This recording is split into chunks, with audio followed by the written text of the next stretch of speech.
Good afternoon, everyone. We'll go ahead and kick off the Washoe County District Board of Health meeting here on June 23rd.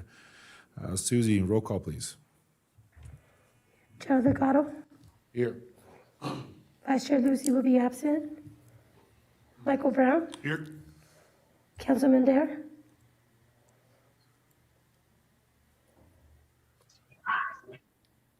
Councilman Dare is logged on, Chair. Yeah. I can hear you. I'm here. Dr. Can you guys hear me okay? Yep. This is Christopher Dare. Yep. Thank you, Councilman. Sounds good. Dr. Dank will be logging on late in a little bit. Dr. Novak. Here. Dr. Clacken will be absent. Chair, we have a quorum. Thank you, Susie. Pledge of Allegiance. We have the famous Heather Kerwin here. Can you lead us in the pledge?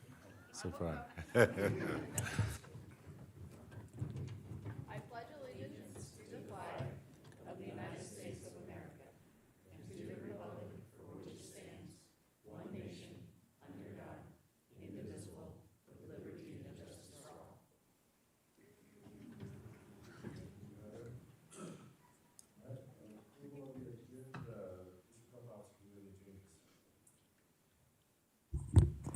We don't have any changes on the agenda. So, no changes. Can I have a motion, please? Motion to approve. Motion second. All in favor? Aye. Any opposed? Motion carries. We'll close item 3. Item 4, recognitions. District Health Officer. Yes, thank you, Chair Delgado. We have a number of recognitions today. I'd like to begin with years of service, and we're recognizing Nicole Mertz for 30 years of service as a public health nurse in CCHS. She began her service with the Health District June 8th of 1992, and that was a perfect entrance, Ms. Mertz. We are recognizing you right now for your 30 years of service, so thank you for joining us. She is just a fantastic asset in the immunization program, so congratulations and thank you very much, Nicole. Please. No, you got to stick around. We'll do some pictures in a few minutes. Nicole, if you could join us, just take a seat. We'll take pictures. Thank you. All right, and then we also have Mary Olga Rodriguez, Human Services Support Specialist, who has 15 years in our WIC program in CCHS. And, oops, sorry. Lisa, can you correct me? Oh, she's not here today. Okay. So she's working and cannot join us. We have some new hires. We have Rocio Alvarez, who was just hired earlier this month as a community health aide in CCHS. She's not able to join us today. We have also Griffin Hadlock, who is an environmental health trainee in EHS, and I would like to ask Erin Dixon if she could bring him down and introduce Mr. Hadlock to us.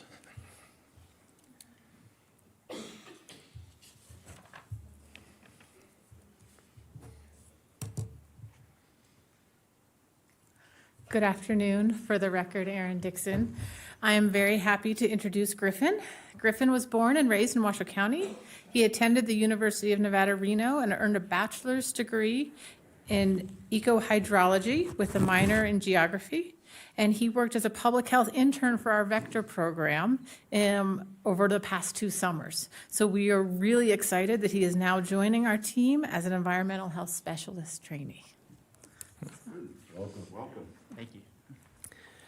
Next, we have Deborah Nord, an office support specialist who began with CCHS earlier this month. And thank you for coming down, Ms. Lotritz.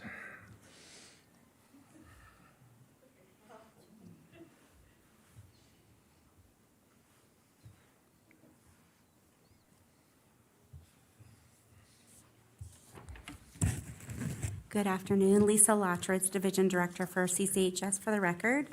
I'd like to introduce Debbie Nord. She is our new office support specialist in our billing department, and she will also be assisting in our centralized clerical once we get that up and running. She comes to us from Lion in the Lamb Preschool, where she was the operations manager, ensuring that the preschool ran smoothly. Ran smoothly. I'm not sure how many years you were there. 5 years. And then prior to her preschool experience, she worked for Boeing in Everett, Washington for 15 years. And when Debbie's not working, she likes to walk and stay fit and take pictures of nature and loves spending time with her adult son. So we're glad to welcome Debbie. Welcome. Thank you. And we also have Vicki Ahrens, who is our new account clerk 1 in Administrative Health Services. And she also, this is a promotion for her from Child Protective Services. Good afternoon, everyone. Lorraine Fernandez, Fiscal Compliance Officer, Administrative Health Services. Please join me in welcoming Vicki Ahrens. We stole her from HSA, where she was an office assistant 1, office assistant 2, and where she was basically the lead trainer and the front desk for the 4th floor. Vicki joined the county last year, 2021, and after working for the school district for 17 years, where she was a bookkeeper and where she gained many experience with government accounting, including grants and budgets. I am very excited to have her, as we have a lot of money. We just got the COVID IC grant this morning. Please welcome Vicki. Thank you. Thank you. Congratulations on the promotion. Thank you for joining us. All right. And then we have some Washoe County Health Heroes that we want to recognize. Kat Olson in EHS, who is not able to join us today, recognized for partnership, collaboration, and professionalism, supporting those health district values. And so congratulations to Kat. Heather Kerwin, who just led us in the Pledge of Allegiance, is here, also being recognized for supporting partnership and collaboration, trustworthiness, and professionalism, a trifecta of the health district values. So congratulations, Heather, and thank you. Jesse Latshaw with our Environmental Health Services program is also here for the values of partnership and collaboration that she's demonstrated. And Jessica Cabrelas with Air Quality Management. There's Jessica for demonstrating partnership and collaboration values. So congratulations to all of you and appreciate all of your efforts. We also have honorable mentions for Kalisa Shireen with CCHS, Maricela Caballero with CCHS, and Carmen Mendoza with EPHP in our Vitals program. So thanks you to all of those staff for your efforts. That's the end of our recognitions. Let's give a round of applause for everybody that's joined us and has been recognized. Thank you. Congratulations to everyone. And I believe it's picture time. Yes? Yes, let's All do some right, pictures. so District Health Officer, call them out.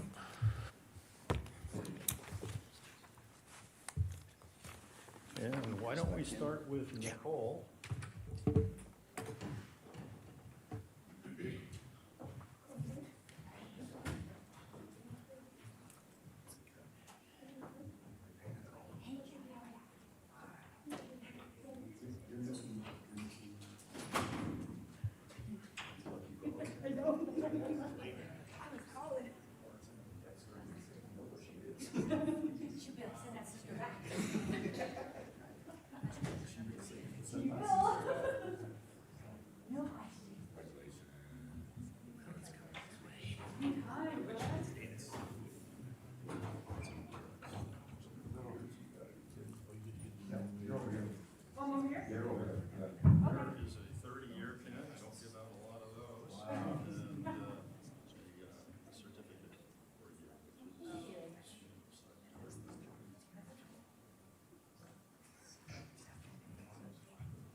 Hey, Kevin, can you?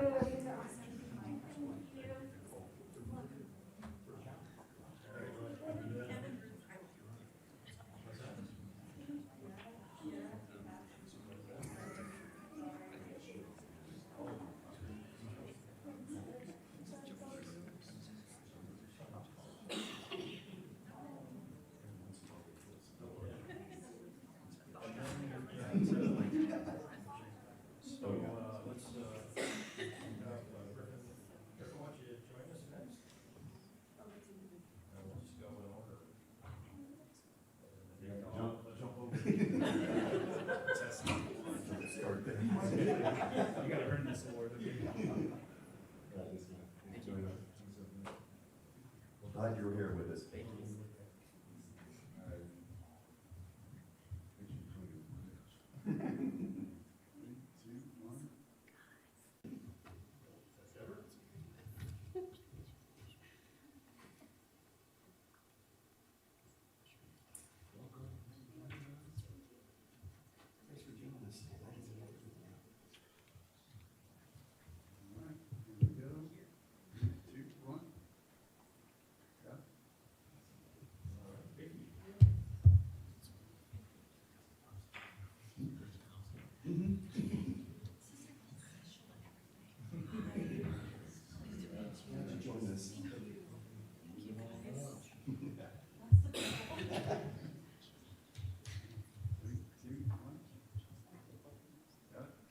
Watch out, Deborah, if you want to.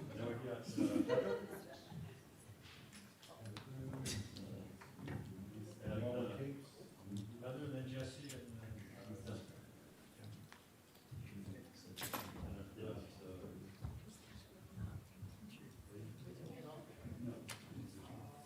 Geez, I haven't talked to you in hours. He's 24.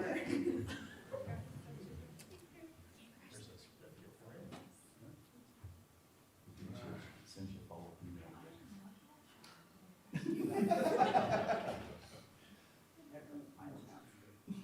Three, two, one. Got it. Boy, that's before Saturday too. Hey, Jess.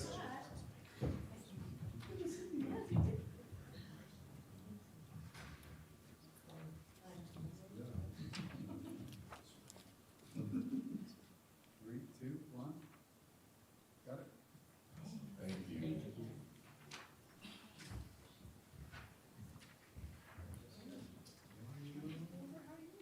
Congratulations.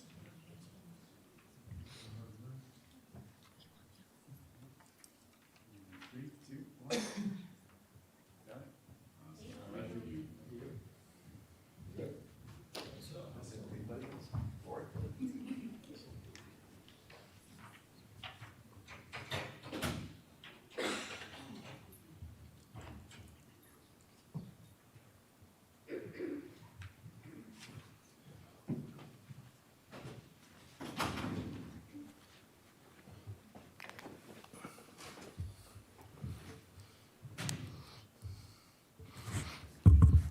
Okay, with that, we'll close item 4 and move on to item 5, public comment. District Health Officer, I believe you're going to read something off for us before we kick that off. All right. Yes, thank you, Chair. All public comment is limited to 3 minutes per person and should be addressed to the Board of Health as a whole, not an individual. With the exception of the public comment agenda items, comments will be heard for items labeled for possible action and should be specific to the item being considered by the board. The District Board of Health conducts the business of Washoe County and its citizens during its meetings. The presiding officer may order the removal of any person whose statement or other conduct disrupts the orderly, efficient, or safe conduct of the meeting. Warnings against disruptive comments or behavior may or may not be given prior to removal. The viewpoint of a speaker will not be restricted, but reasonable restrictions may be imposed upon the time, place, and manner of speech. Irrelevant and unduly repetitive statements and personal attacks which antagonize or incite others are examples of speech that may be reasonably limited. Thank you. Thank you for that, District Health Officer. Public comment, Susie. Yes, Chair, we have Ms. Cindy Martinez, followed by Mr. Bruce Foster.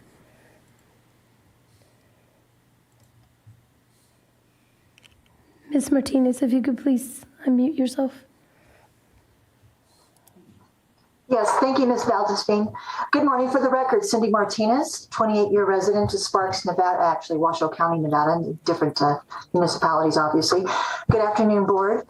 I wanted to talk to you today to ask you to consider whether it's wise to take a public county position on administering the EUA COVID-19 injections that have been recommended by CDC. I'm looking at an article off the CDC website dated June 18th, where CDC has decided that it is efficacious to administer these experimental products to children as young as 6 months to up to 5 years old. And Mr. Dick also was quoted in This Is Reno this week, indicating that those injections were going to be offered for children. And I and members of our community are very, very concerned about the continuing and growing body of evidence showing that there are extreme vaccine injuries that people are suffering as a result of having received these products. Obviously, there is a place and appropriate application for the product with our elderly and immune compromised population.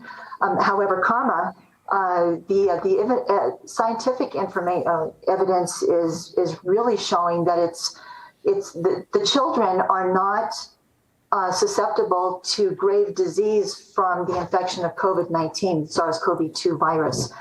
In fact, children that do incur the exposure actually become a very valuable part of herd immunity, in which in turn protects their families, by extension, the community.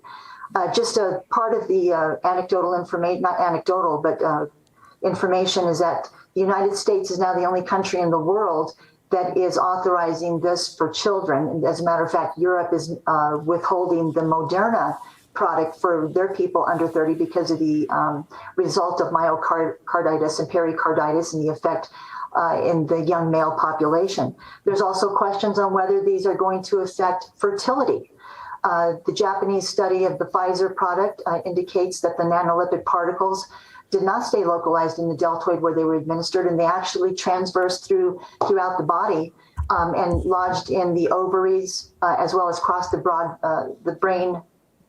blood-brain barrier, and we're going to see increasing problems with neurological impairment there. Geert Vanden Bosch, who is formerly of the Bill and Melinda Gates Foundation, who is by all means not anti-vax, spoke last April and continues to articulate his concerns about the problem with continuing to vaccinate into what is characterized as a pandemic is driving the variants, which may very well create a variant that becomes not only more transmissible, but more virulent and cannot be addressed by any of these products. And I worry that we're exposing the county to potential legal liability as a result of our population really not getting informed consent. Thank you, Ms. Martinez. Appreciate it. Next, Bruce Foster.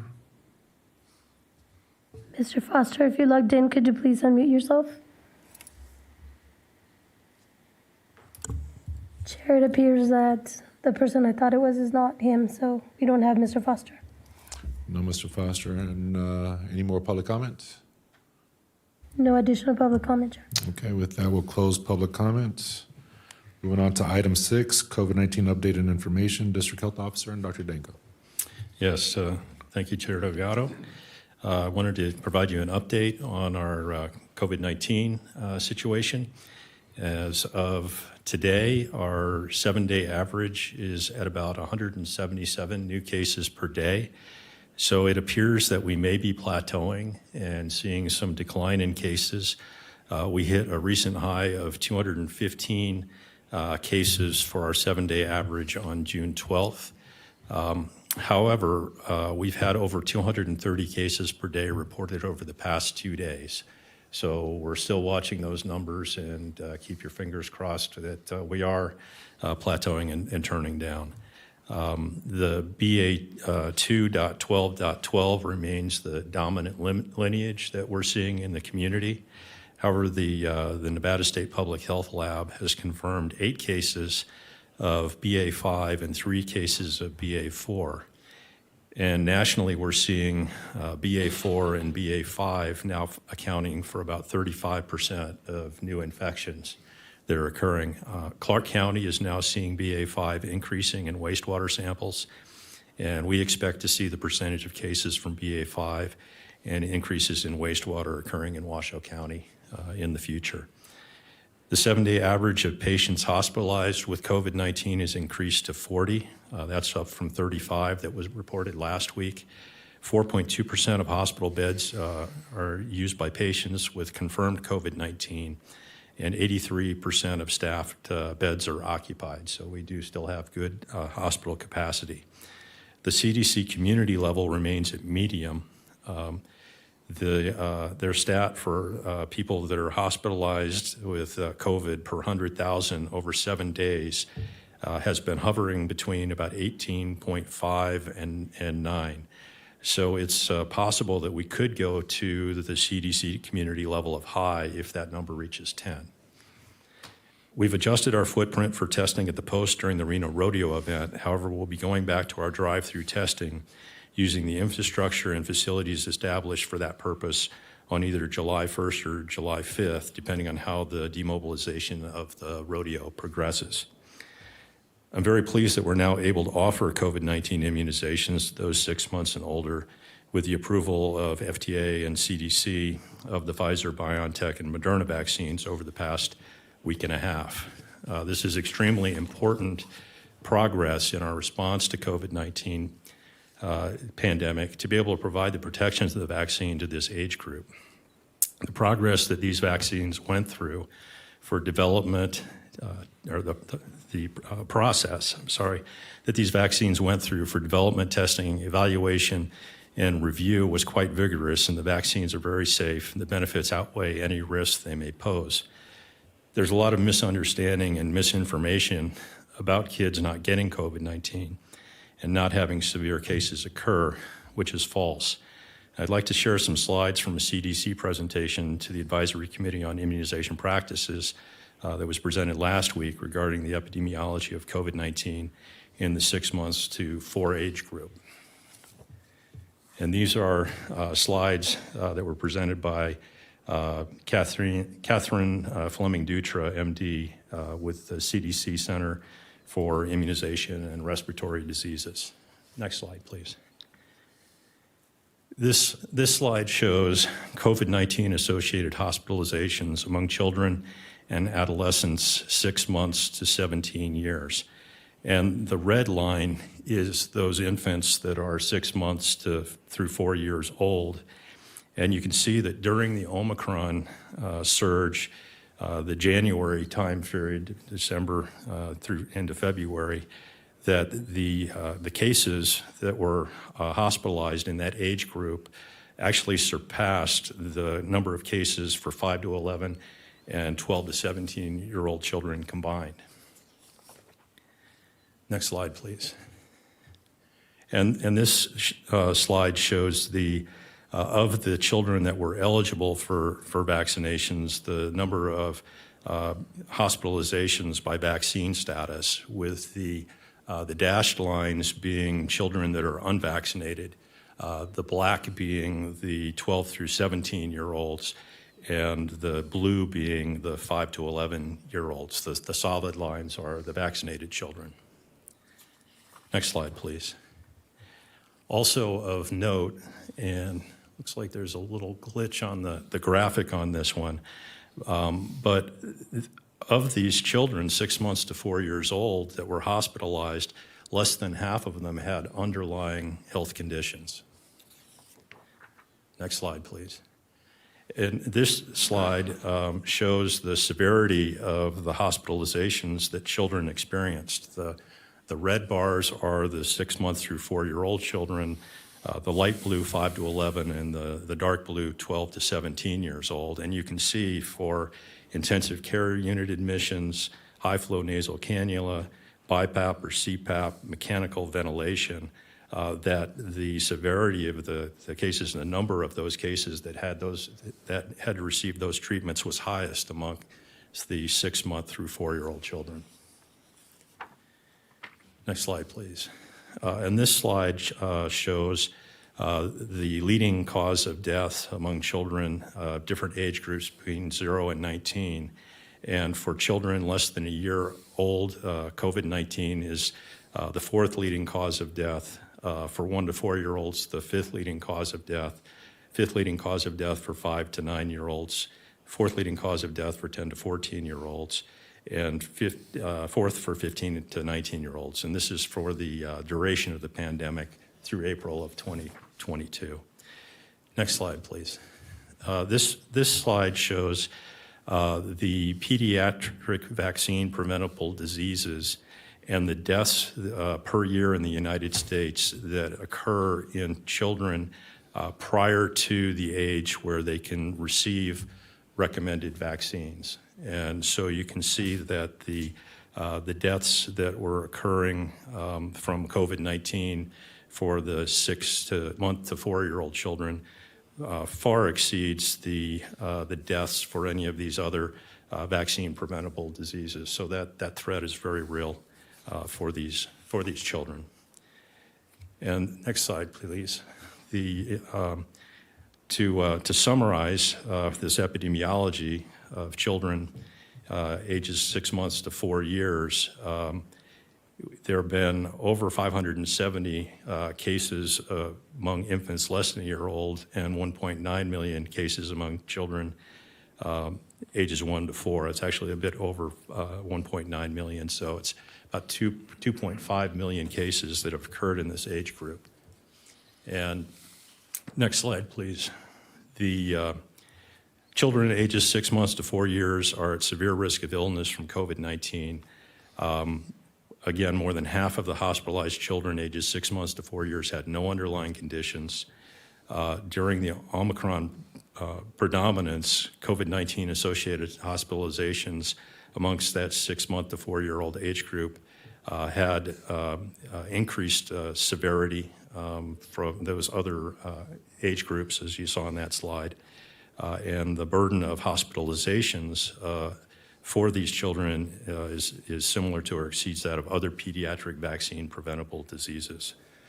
The benefit to the children is important. The risks that COVID-19 poses to them is much greater than that of the quite safe vaccines. And I think the benefits to our economy as well are significant because of the disruptions that occur to families and parents when their children are sick and particularly severely ill with COVID-19.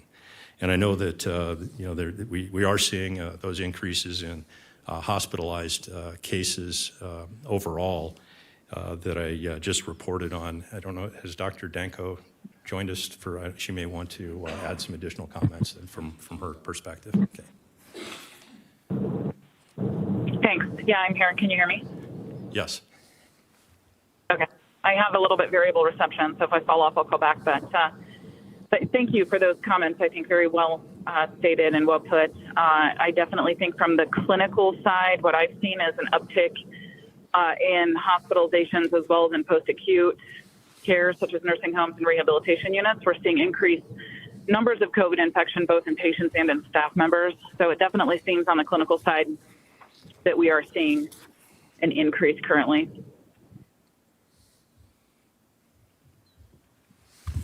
Okay. Any further comments, District Health Officer or Dr. Danko, regarding COVID-19 updates? No, I'd be happy to take any questions from the board. Any questions from the board?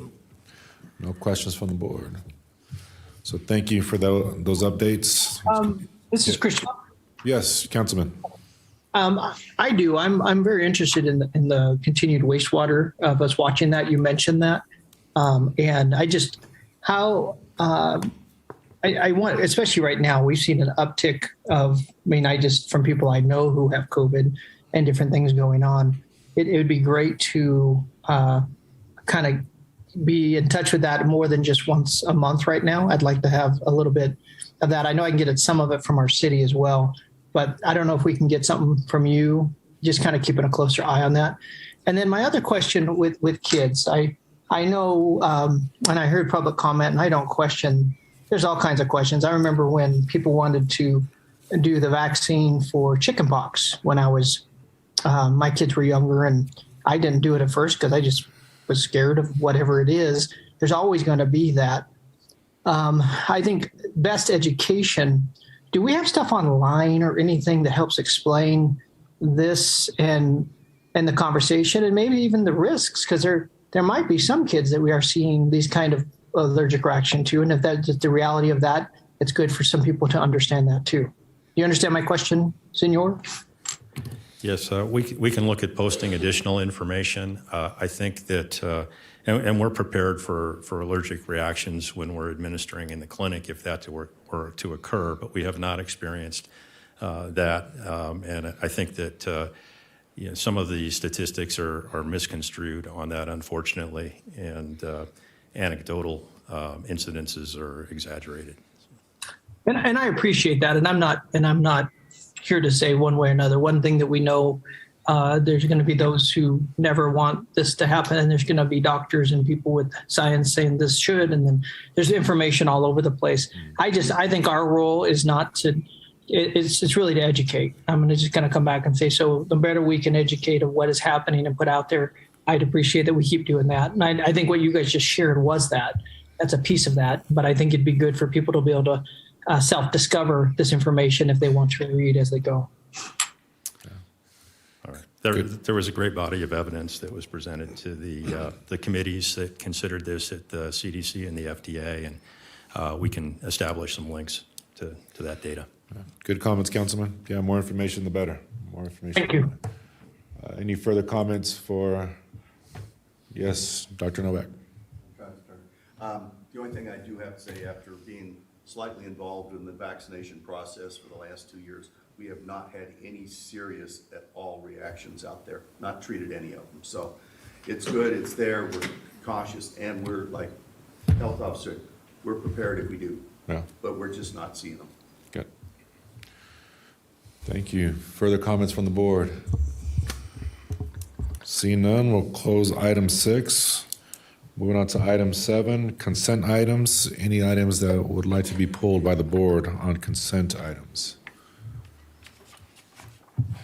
Seeing none, any discussion from District Board of Health on consent items? From the District Health Officer?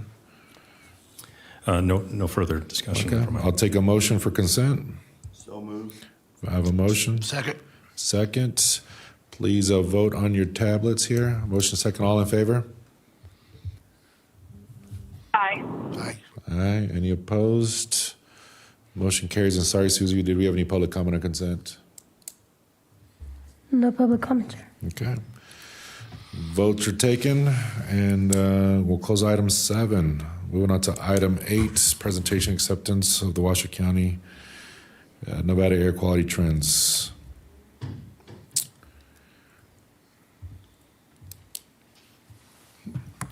Good afternoon, Mr. Chair, members of the board. For the record, Daniel Inoue with the Air Quality Management Division. The Trends Report is a summary of the millions of data points that we collect through our air monitoring network each year. I'd like to introduce you to Mr. Brendan Schneider. Brendan is our data manager and ensures that each data point is of high quality so we can confidently make the best air quality management decisions. Brendan is also the project manager for preparation of the Trends Report, and he continuously applies quality improvement, and it's now one of Air Quality Management Division's signature reports. Mr. Schneider. Thank you, Dan. Thanks, Dan. All right.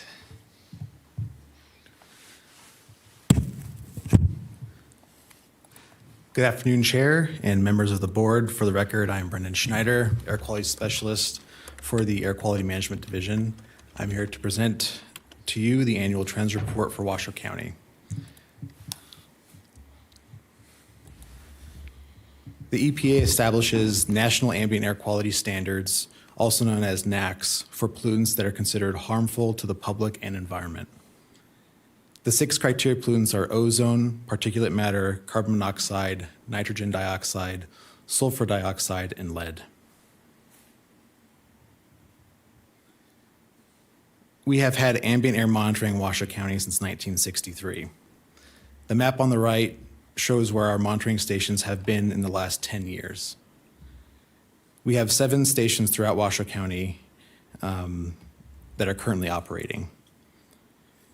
The annual trends report is a requirement of our federally approved quality assurance project plan. And we have published the annual trends report every year since 1989. The report details ambient air quality data and information for the criteria pollutants over the last 10 years.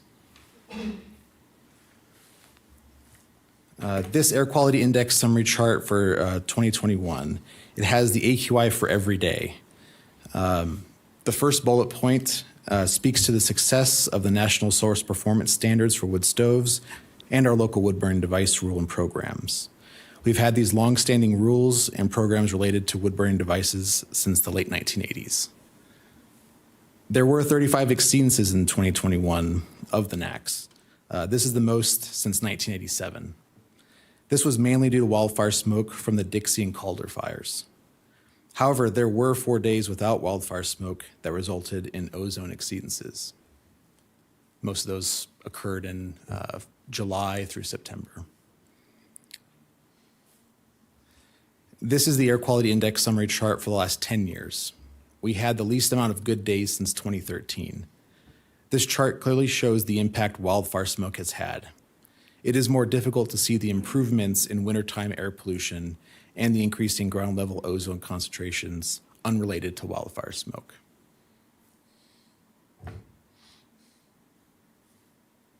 For the first time in 25 years, we are in violation of 3 national ambient air quality standards. Even if you removed all the wildfire smoke affected data, we would likely still be right at the ozone standard, as we have been continuing to be since 2015, 2016. Bottom line, our air quality data indicates that we are not breathing healthy air. The current NACs for ozone and particulate matter are currently being reviewed and could be strengthened, meaning the red line on the chart could move lower.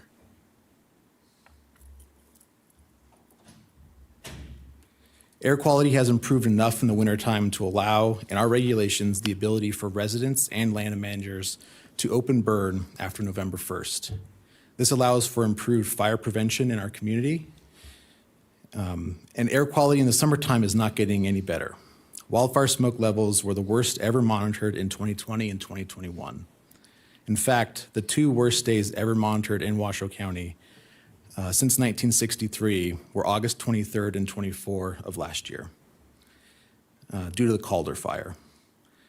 Ground level ozone concentrations exceeded the NACs 4 times in 2021 without wildfire smoke present. We use this report to give our air quality planners the data to make decisions related to future emission reductions and if previous efforts were successful or not. And with that, I'll take any questions. Thank you. Questions from the board? No questions. Looking on Zoom, Dr. Danko or Councilman Dare? Yes. How you doing? Good. How are you?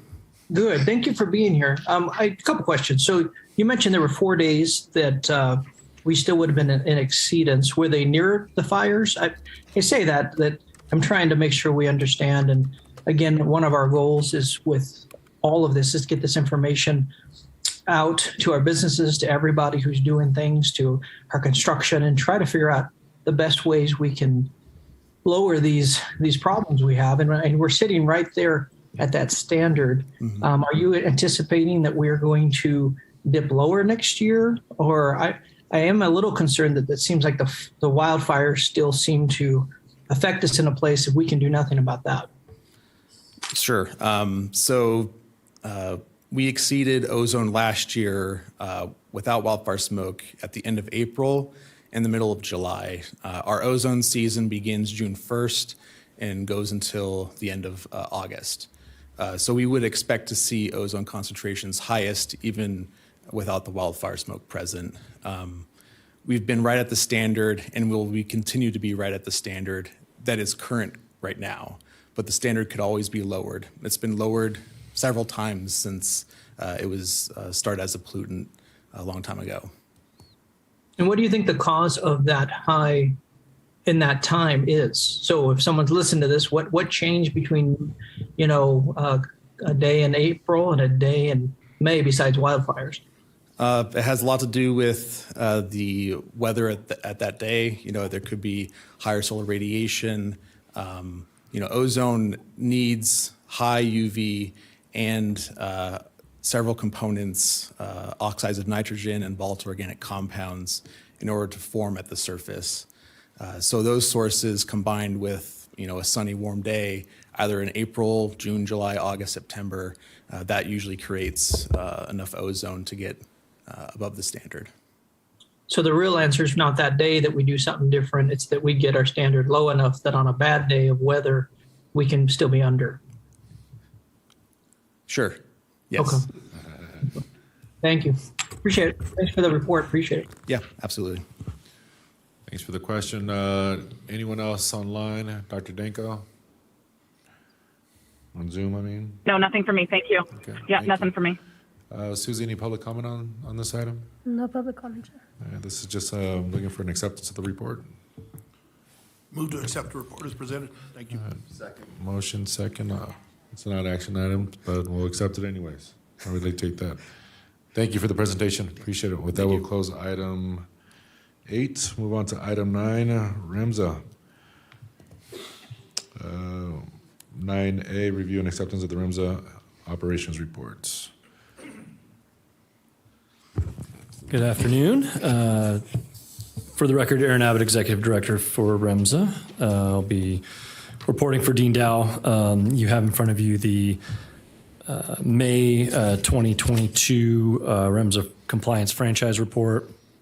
And I'm here to answer any questions you may have. I do understand also there was a request to explicitly allow for some questions regarding page 3, which is system-wide average response times.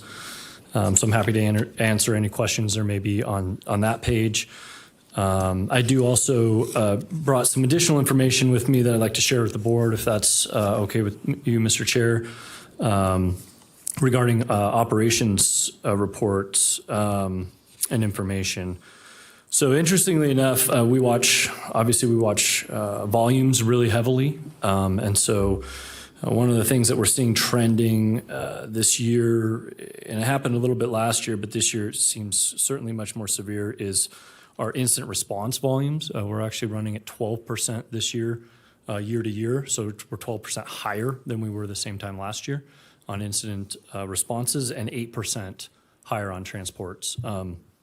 One of the things that indicates is that people are accessing 911 in much higher frequency, and those are not resulting in actual transports necessarily. So the response data is climbing at a much faster rate than transport data is.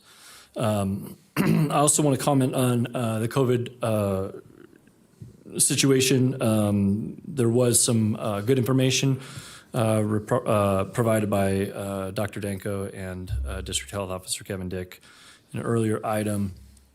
Rimza has had over 282 COVID incidents of employees calling out sick for COVID, and has resulted in over 6,158 lost personnel hours this year due to COVID. And that's since that's since July 1st of 21, so that for the fiscal year this year.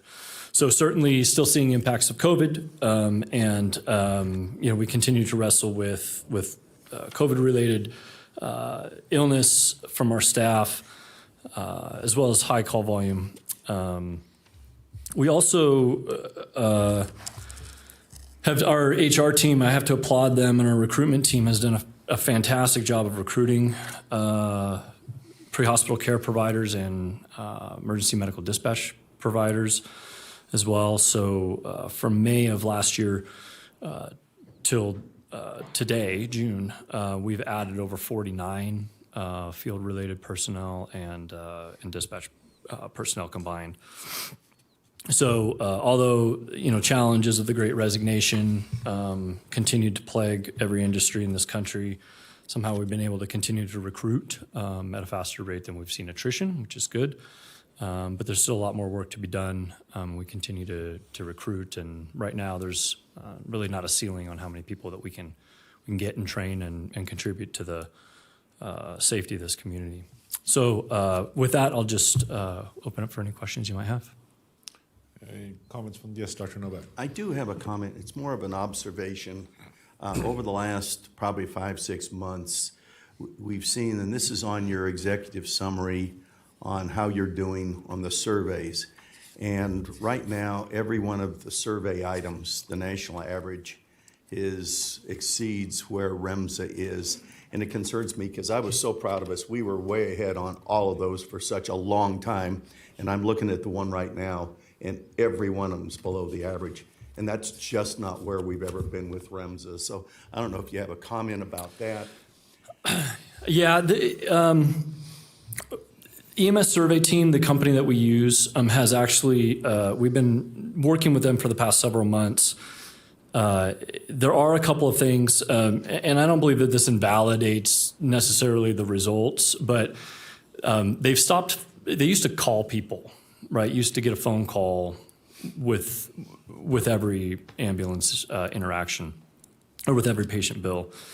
And they have been unable to achieve that as of late over the last several months. So they actually went to a text message service to try to capture that data via text message, and they're having a very poor time collecting responses.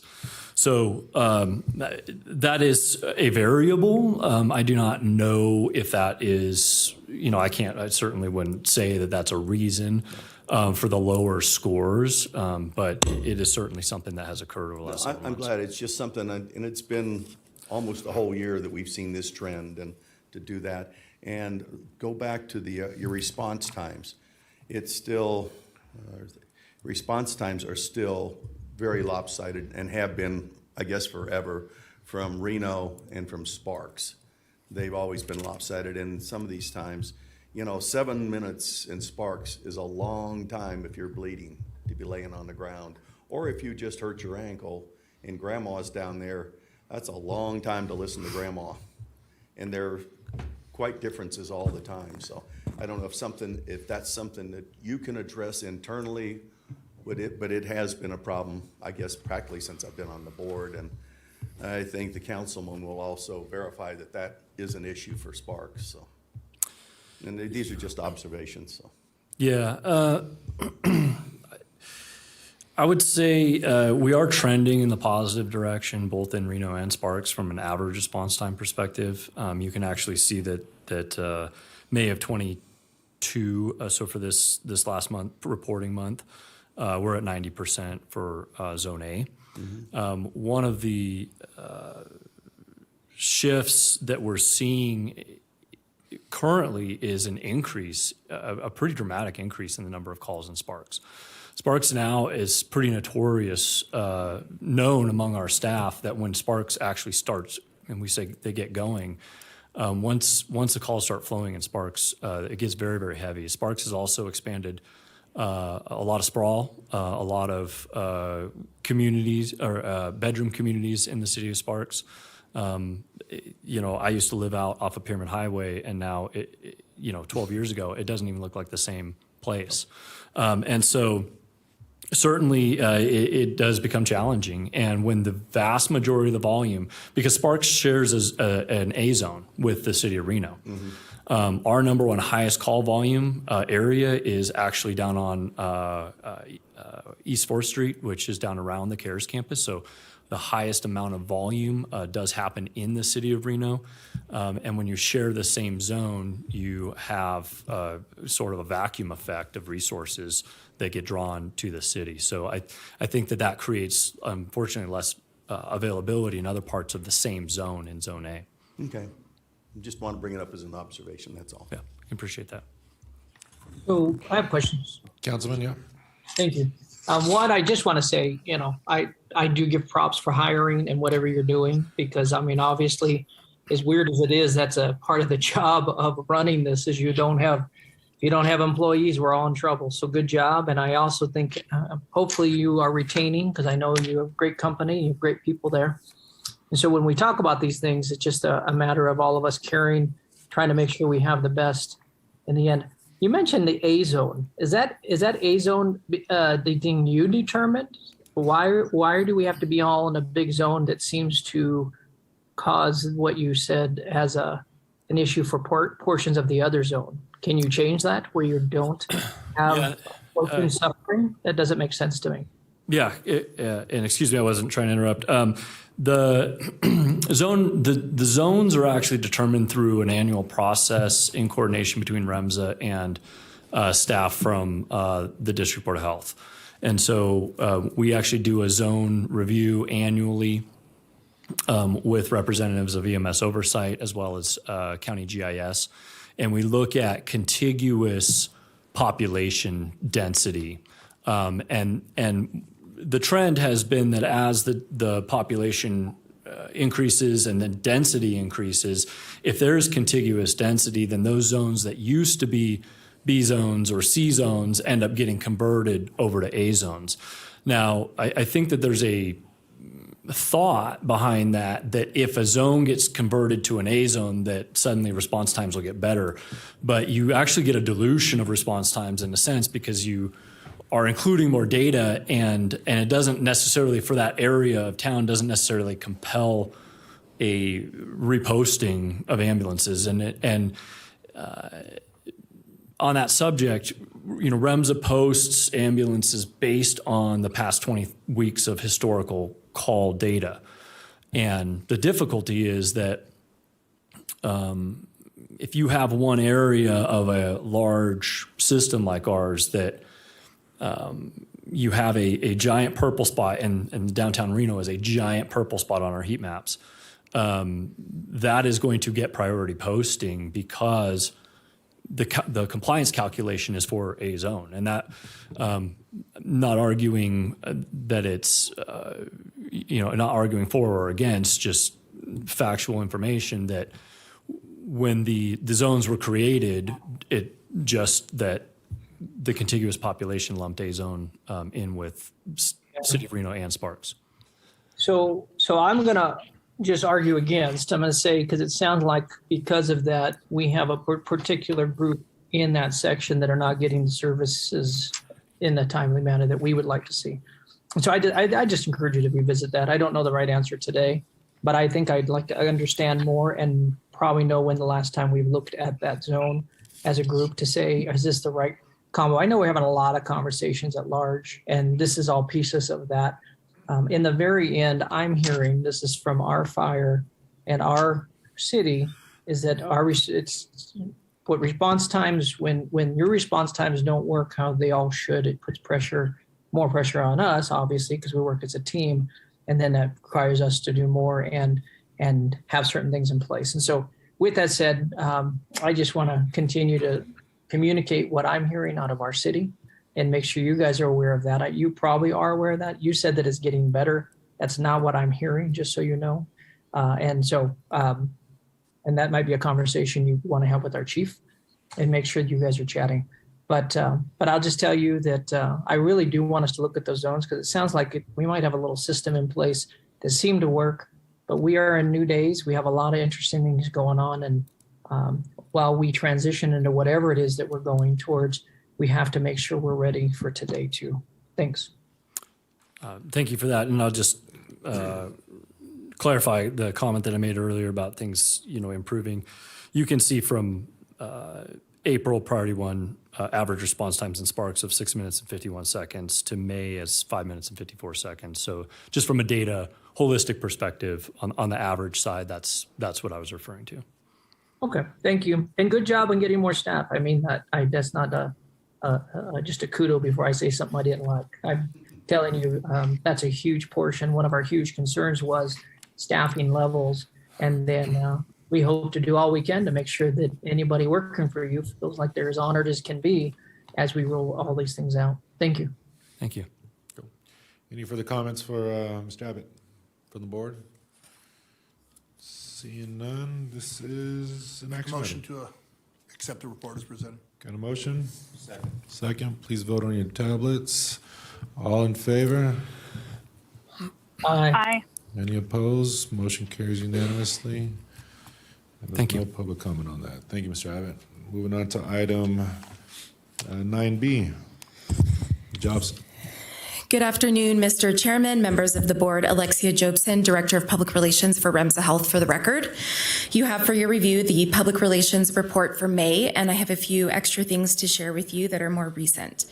I am proud to announce that earlier this month, we were notified that Rimza Health's Regional Emergency Communication Center has been re-accredited as the world's 54th Medical Accredited Center of Excellence by the International Academies of Emergency Dispatch.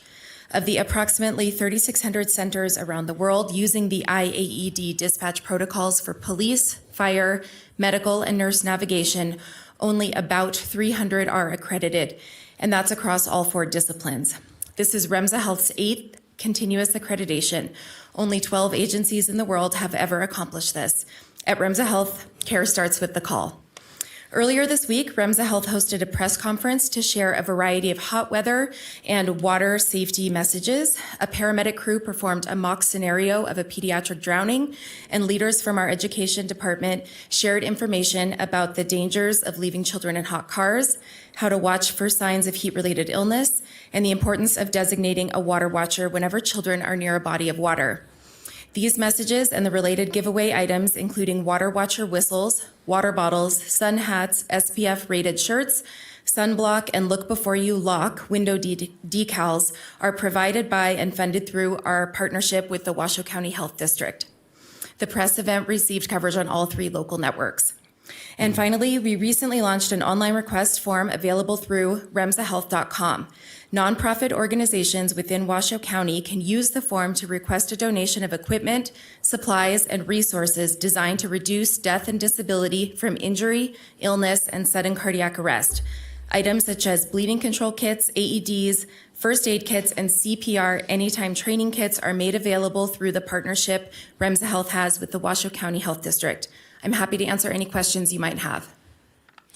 Any questions for Ms. Jobson? See none from the Zoom. Seeing none. There's no action item, so thank you. Thank you. Good job, appreciate it. Item 9C.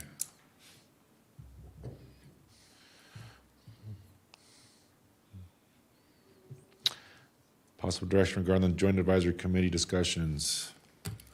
How's it going? Hi. Good afternoon, Chair Delgado and the board. For the record, my name is Sabrina Braswell. I'm the EMS coordinator for the Washoe County Health District Oversight Program. I'd like to take a few minutes, though I know it says it will be presented by Dean Dow. I'd like to take a few minutes to give a little bit of background as well as present the staff report.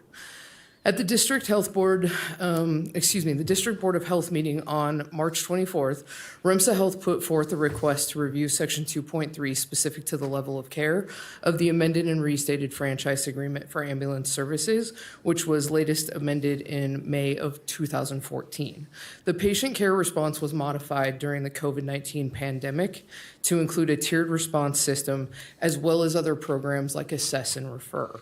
In anticipation of the emergency directive expiring, which this established the modified response, and the review was requested as a result of that potential expiration, which did come to fruition based on the Directive 11 expiration of May 20th of 2022.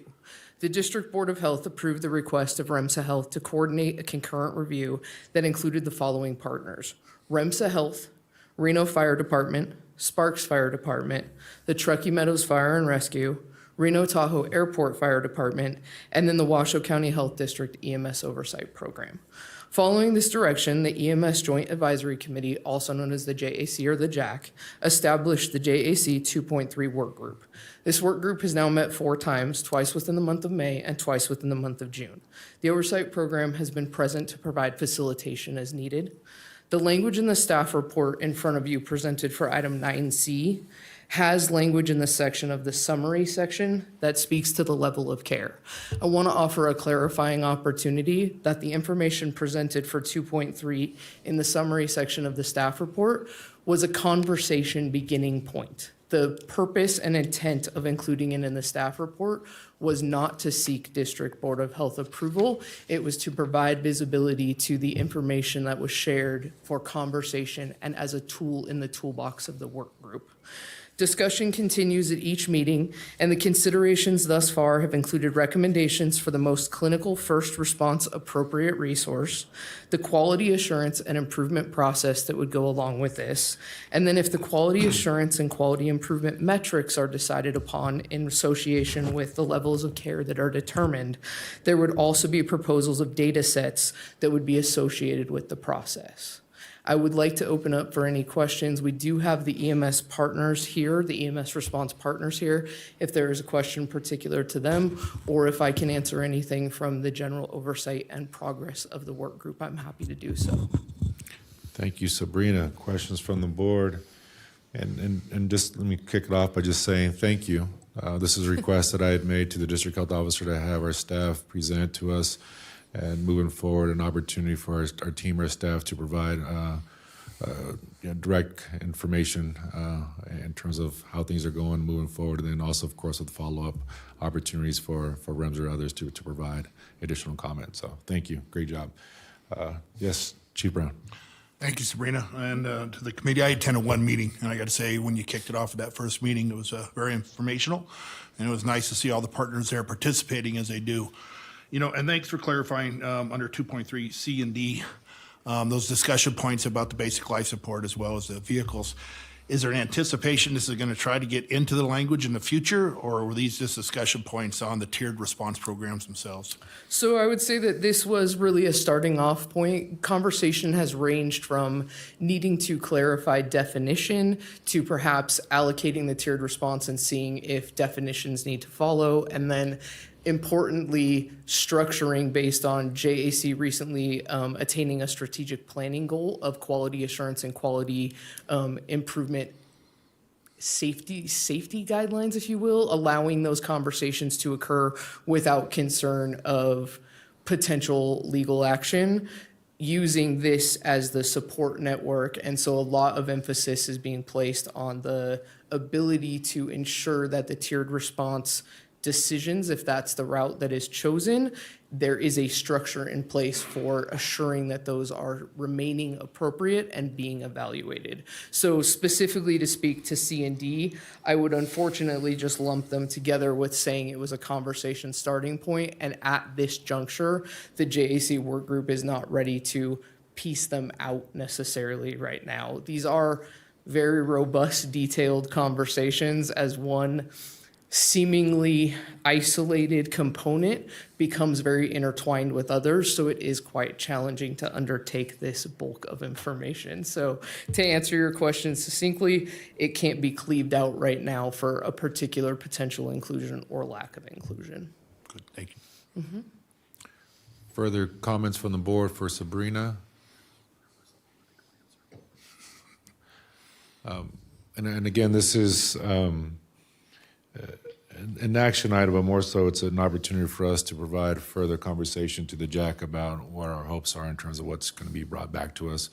And that was also something that Councilman Dare, to your acknowledging that you would like for opportunities and items to be brought back to the board to kind of hear what's been taking place, how things are moving forward versus us getting receiving all the information at the end, and an opportunity for us to kind of hear as things are starting to, the conversations continue to move forward.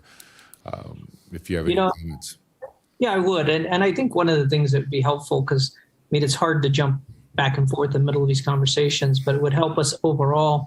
If you guys, when you get to a place, and I know we're starting these conversations and they're very important, it'd be good to have some pillars and some things you guys are actively going after that we can put our brains around and understand. I mean, obviously, all these conversations, us working as a region is so important. And so what are some, maybe you can answer that, what are some of the main goals that you plan on attaining first? I mean, maybe that's the question, if there's a question, but in the future, those are some of the stuff that would help me. Okay. I completely appreciate that. I think that I could briefly just allude to the fact that right now, due to the timeline that we were initially focused on with the expiration of the Directive 11, the focus was to ensure that everyone was gathering together and potentially pose solutions of a more immediacy, and in light of some legal opportunities that did not seem to be the most appropriate way to pursue. I'm kind of speaking to the extension that was formulated by the group. And so with that not necessarily being the most appropriate course of action, the focus has since shifted to beginning with language that is accessible and reasonable for the tiered response to continue, and what kind of, for lack of a better term, securities would need to be in place for those to be appropriate continuing. So I would say that in a large overview, the goal is language that is acceptable, specific to a tiered response remaining, that it was not included in the current franchise language, and then what quality assurance and quality process surrounds that. So I'm more than happy to, at the next DBOH, provide a more specific goal and more tangible items, but those are the universal that I would be able to tell you today. Oh, that's helpful. I appreciate that. And, just kind of on the timeline, we're obviously moving forward doing what we're doing now. We want to continue to work as a region and support each other where we need to. So thank you. Yes, Chief Brown. One more, Sabrina. In observation and listening and then, hearing what the results are, I mean, if things are moving, that's great.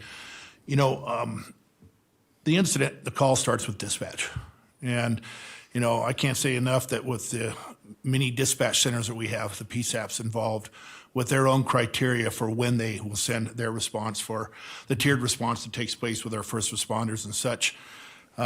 I hope there's a lot of emphasis being put on that because of the ability for each one of the agencies to have say and input on how the system should work. And I know we're working towards other things in the future, which will hopefully help take care of a lot of these, but to have this taking place right now, we still have our agencies that are responding at different times for different incidents. It could be counterproductive to how the ILS response takes place. And I know that you folks are a lot smarter than me, and you've been talking about that in your meetings, but this is something I think that has to be at the forefront because there's still a lot of equipment moving towards these calls with the understanding that it's an incident that potentially is an ALS incident, when it could be an ILS incident viewed by the other responders. And so I'm sure that's a priority, but I think it's something that needs to be a priority throughout the whole discussions. And as we go into the future to try to design a system that will actually function for the best of our patients and the providers. I can definitely offer you the assurance that that is a heavy point of conversation at any of the discussion points that arise, that it is always a factor in some level or another in the conversations surrounding this specifically, also under the umbrella guise of recognizing that there are regionalization talks occurring and keeping that always at the back of our minds and conscientiously. Further comments from the board?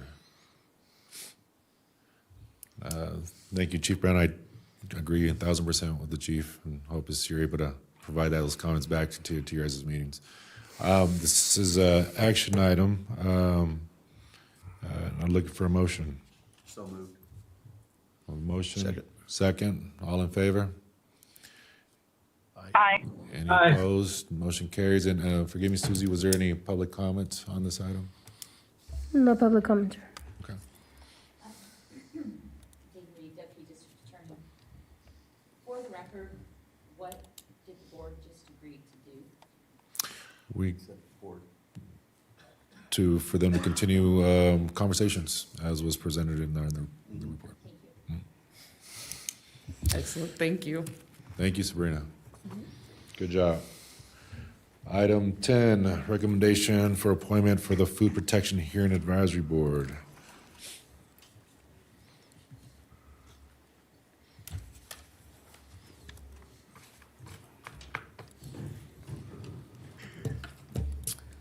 Good afternoon, Mr. Chair and members of the board. For the record, Amber English, Environmental Health Services Supervisor. So the item before you is staff's recommendation for appointments to the Food Protection Hearing Advisory Board. At the request of this board, the food establishment regulations were amended to incorporate term limits for advisory board members who previously did not have term limits established. Per the revised regulations, all current members' terms expired July 1st, 2020. After adoption of the new regulations, staff developed an online application for new and current members to apply to serve on the Hearing Advisory Board. As you can see in your packet, we received a total of 10 applications from both current members and new members. Because the board only consists of 7 members and we had more qualified applicants than available seats, which is a good problem to have, we did conduct some meetings with the new applicants that we were unfamiliar with just to gauge their interest and learn about their interest in the board. Staff is recommending reappointment of 4 members and 3 new members due to their reliability, engagement in food safety issues, and diversity in the various food establishments and industries that they represent. The full application minus redacted personal information for each applicant can be found in your packet. And with that, I'd be happy to answer any questions. Okay. Any public comment on this item, Susan? No public comment. Okay, looking from the board for a recommendation.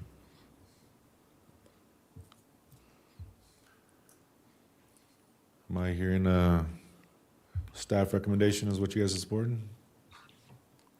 I'll move to support that. This is Christopher Dare. Okay, got a motion and a Second. second. All in favor? Aye. Aye. Any opposed? Motion carries. Thank you. Thank you. Please vote on your tablets. Item 11, recommendation to approve cost of living and base wage 5%. Any public comment on this, Susie? Item 11. Yes, Chair, we have Ms. Cindy Martinez registered for public comment. Okay, we'll take public comment now, please. Good afternoon, Board. Thank you very much again for the record. Cindy Martinez, resident of Washoe County. I wanted to respond about item number 11. As a former government worker, I do believe that the laborer is well worth his hire, his or her hire. Having worked and lived through the Great Recession and have consistently voted against my own self-interest as a voter, which means I voted for people who reined in compensation packages, medical packages, benefit packages, that sort of thing. I kept in mind as a public servant my responsibility to not only serve the public, but to be mindful that I was in service to them. And it was wrong for me to expect to be paid astronomical levels of compensation, sometimes for the same work that I had done the previous year. Now, I'm looking at Transparent Nevada, and I see that Mr. Dick, who you know that I am not a fan of, however, I can objectively recognize that he has training and experience and is responsible for oversight for a lot of things here in Washoe County. I still think that as I look at his increase in salary over the last 7-8 years is almost doubled. And with this proposal of the 5% on July 1 this year and 3.5% next year is going to increase his salary, it looks like by the time we get to next year, if we still have a next year, to almost $200,000. Now, all of us here, I'm now on a fixed income. That doesn't make me special, but there are people that are far less fortunate than I who are facing the same kinds of inflationary pressures and who are also going to be expected to pay increased sales taxes and property taxes to sustain these public salaries. And I know that right now it's baked into the cake, the decision has been made, but I would also like you to think about that as we go forward, because we're heading towards an economic financial cliff that is going to be absolutely devastating in its scope and in its depth. And I hope that not only that you're prepared to understand that there's probably the last hired are likely going to be the first fired. County personnel roles have been inflated. I do thank Mr. Dick for sustaining the onslaught that he's got. I respectfully disagree with many of his presentations about COVID-19 and I don't need to belabor that point. So I just wanted to register my concerns, the community concerns about salaries. Many of the people that I'm speaking for are now currently trying to keep the roofs over their head, food on the table, and keep their children taken care of. Thank you. Thank you for your public comment. Susie, do we have any other public comments? No more public comment, Chair. Okay, Ms. Lori Griffey. Good afternoon. For the record, Lori Griffey, HR Rep. But we do see what is being said and what we're all watching unfold. So we just want to make sure that people know that this is something we don't take lightly, but it's something necessary for us to continue to run the responsibility we have and take care of the staff that we have. Thank you. Okay, appreciate the comments, Councilman. Any further comment? Seeing none, all in favor? Aye. Any opposed? Motion carries unanimously. That closes out item 11. Moving on to item 12, review and discussion direction to staff regarding provisions of the interlocal agreement. District Health Officer, is this you? Yes, I believe that Ms. Reed is going to. Oh, Ms. Reed, sorry, you're on the other page.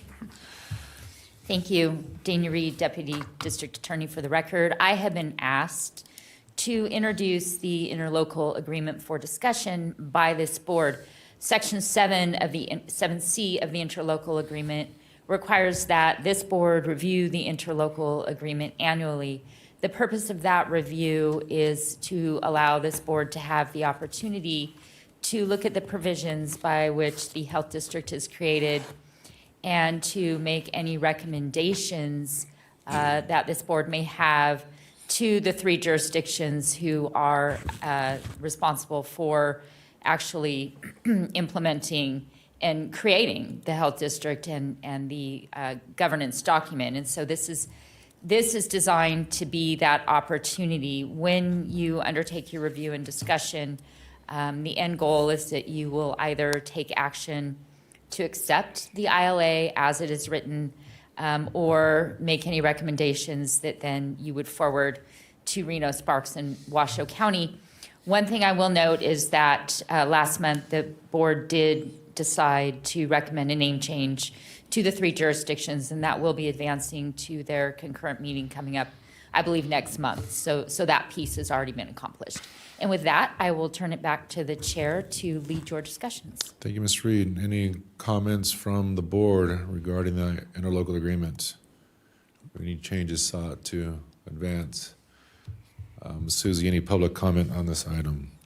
No public comment, Chair. Seeing none, and as stated by Ms. Reed, the name change has already moved forward. Can I have a motion?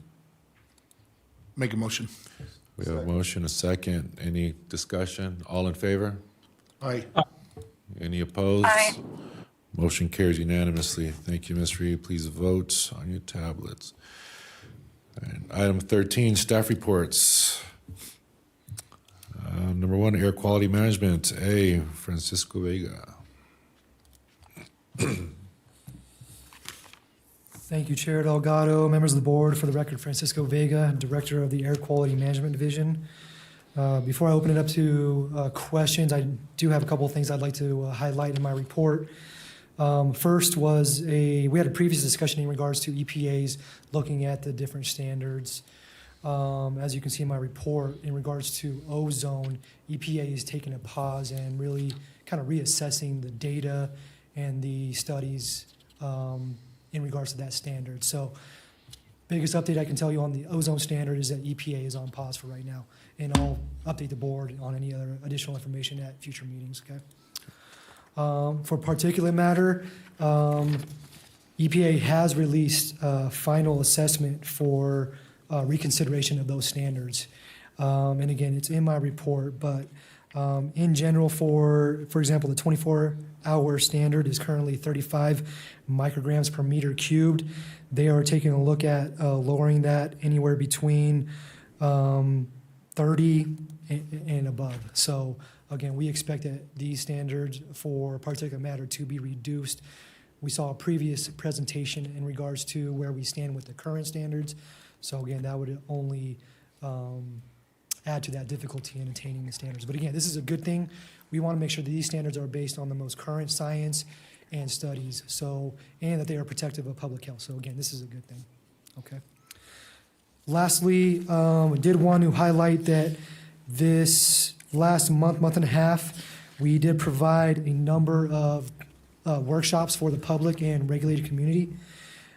Specifically, we provided 3 public workshops in regards to our upcoming wood-burning device regulation. Again, the board voted to approve a change to the wood-burning device regulations that are to take effect July 1. In order to put our regulated community in a successful position, we did provide these workshops. So again, everybody understands how to navigate the process. In addition, we also provided 2 training sessions for our wood-burning device inspectors. Those were very well attended. Again, want to make sure that our inspectors understand what the new regulations are and what is expected of them.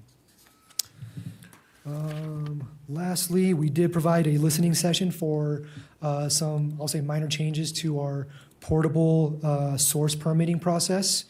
And then lastly, we also provided a dust control permit workshop for the regulated community. That was actually held today, as a matter of fact, fairly well attended. Again, just providing information and education for anybody that has to navigate the process. I'll say that anybody that was unable to attend, whether it's an organization, company, individual, we are always available to provide information and education. With that, I will answer any questions. Comments from the board for Mr. Vega?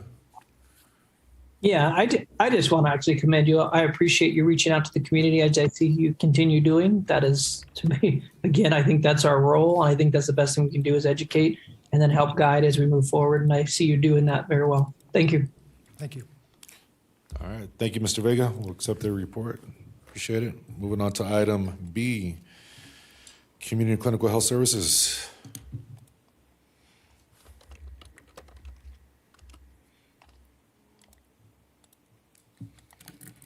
Good afternoon again. Lisa Lottritz, Division Director for Community and Clinical Health Services. I just want to highlight a few things. This Saturday, we will be partnering with Renown for our 6-month through 5-year clinic. So we're excited about that. And then just a few things that will be coming up in July that some of them will take place before our next meeting. July 23rd, we will be participating in the Northern Nevada Pride event. So we will have teams for many of our CCHS programs out there. And then our teams will be very busy in July and August with back-to-school immunizations. We have a family health festival on July 30th at Sun Valley. And then we will be doing back-to-school vaccines here at the Health District and using our pod location August 13th and August 20th. And that's all I have. I'm happy to answer any questions. Thank you, Lisa. Any comments, questions for? No? Thank you. Accept the report. Appreciate it. Item C, Environmental Health Services. Ms. Dixon. Good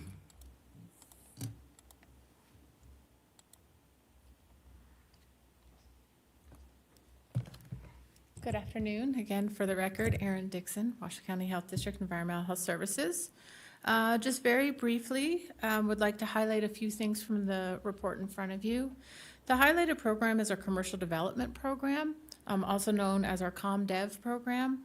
This team reviews all the commercial plans for design and the infrastructure for conformance of our regulations and codes. I like to say that this program is our prevention through design. As long when the businesses are designed appropriately, we're preventing public health issues before they happen. And so this program has a big task in front of them. They work very closely with all 3 of the other jurisdictions.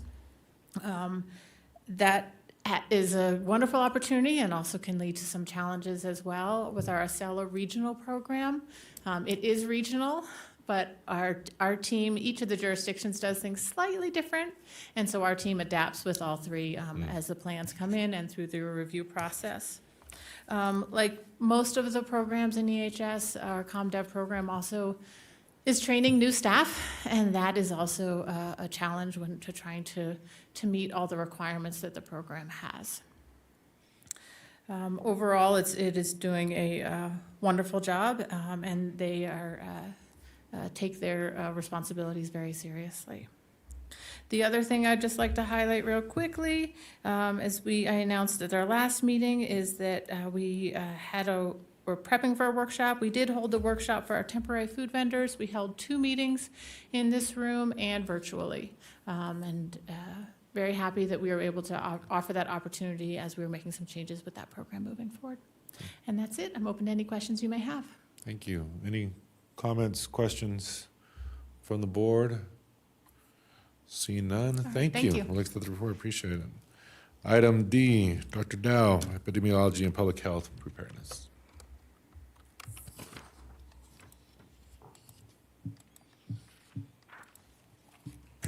Good afternoon, Mr. Chairman, members of the board. This is Nancy Dow, Division Director of Epidemiology and Public Health Preparedness. So you have my report. I don't have anything to change or add. I do have one quick update. Through our Epi News last week, we distributed the new CDC Health Alert Network publication on updated case finding guidance for monkeypox that came out on June 14th. This particular HON serves to alert clinicians on clinical presentation of monkeypox seen thus far in the U.S. So far in the current U.S. outbreak, all patients diagnosed with monkeypox have experienced a rash, but there are some differences from previous outbreaks or cases in the clinical presentation.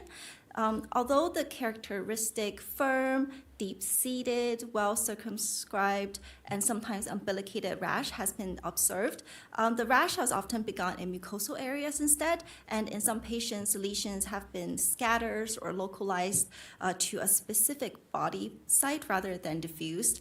And lesions have sometimes been in different stages or progression on a specific anatomic site, such as vesicles and pustules existing side by side instead of being all in the same stage. And also prodromal symptoms such as fever, headache, malaise have not always occurred before the rash or have not occurred at all. So as the end of yesterday, June 22nd, there have now been over 3,000 cases worldwide in 42 non-endemic countries. There are 155 cases in the US from 24 states, plus one case tested and confirmed while in the UK. There has been one case detected in Nevada, and that's in Clark County. Washoe County has not currently seeing any case or contacts, but we're preparing our team internally if we do need to deal with case and contact tracing. So that's all my updates. I'm happy to answer any questions you may have. Thank you, Dr. Dow. Any comments, questions for Quick Dr. question. Novak? Yeah. Where are we standing with the flu now? Oh, flu is we're still high in our influenza. So by July 1st, you're going to see us coming out with another flu report. Still high. Okay. Any further comments for Dr. Dow? See, we'll accept the report. Thank you, Dr. Dow. you. Appreciate it. Item E, District Health Officer, your report. Yes, thank you, Chair Delgado. Just as an update under COVID-19 communications and in response to Councilman Dare's request earlier on the information on children's vaccinations, our excellent communications manager, Mr. Oxerart, reminded me that we have a link from the COVID-19washoe.com Regional Information Center site to the CDC's COVID-19 vaccination for children's page. So that's under the resources on that regional website. That's my update. I'd be happy to take any questions. Any comments from the board? Yes, Councilman Dare. Thanks for a quick answer. All right. Any other further comments? Seeing none, we'll close item E. Moving on to item 14, board comments. Any comments from the board? I have a few comments really quick. First one is District Health Officer, it's my understanding that we have 3 appointments to the Rimza board. Is that correct? Yes, that's correct. And my understanding is that not on anyone's fault, but my understanding is that those 3 terms have expired. Is that correct? Yeah, those terms have expired at this point, so they still serve until we appoint somebody else to the Rimza board. And those 3 positions that are appointed by us to the Rimza board need to be a legal, someone with an attorney background, somebody with an accounting background, and somebody from the community. Is that correct? That's correct. And I know it's not an action item, and Ms. Reed, but I don't think it necessarily needs to be, but I'd like for those positions to be published on our website for the community to apply for. And if you can please notify Rimza that those board members have expired terms and that we'll be looking to fill those terms here in the near future. Will do. Thank you. District Health. Other comment from me is I really enjoyed seeing Sabrina present on behalf of the District Board of Health with respect to Rimza. I'd like to see if there's an opportunity as well to have, whether it's Sabrina or another staff member, come to us with respect to compliance. I'd like to see us lead those efforts with, of course, Rimza providing that with an opportunity to show how we would bullet point and see how those, how they're being compliant, and if not compliant, how those action items or corrective actions are met versus just kind of talked about at the podium. And third one is I'd just like to recognize my colleague, Councilmember Dare, who yesterday I was able to share the stage with by the Northern Nevada First Existential Statistical Jurisdiction. That sounds real. That's a tough word. That's a biblical term. Ecclesiastical. Yeah, thank you, Pastor. Appreciate you. But the African American community, it was a Bishop's Award for a Lifetime Achievement Award given to civic leaders. So I appreciate sharing the stage with you. And it's just kind of acknowledgement of all the good work outside of course, the District Board of Health, but doing the good work in the community. So it was great seeing you and, of course, your lovely wife. Those are my 3 comments. Any other comments from the board?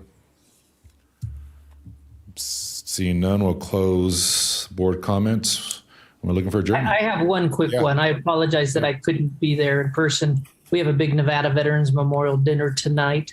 And I say that because it's exciting for the community. I think it helps our mental health for a lot of our veterans to know they have a place when this Veterans Memorial is done at the Sparks Marina for the state. But it's exciting. And so good stuff happening all around. Great things in the community. Thanks for leading those efforts, Councilman. With that, we'll move to adjournment. Motion? Second, all in favor? All right. Thank you, everyone. Be safe.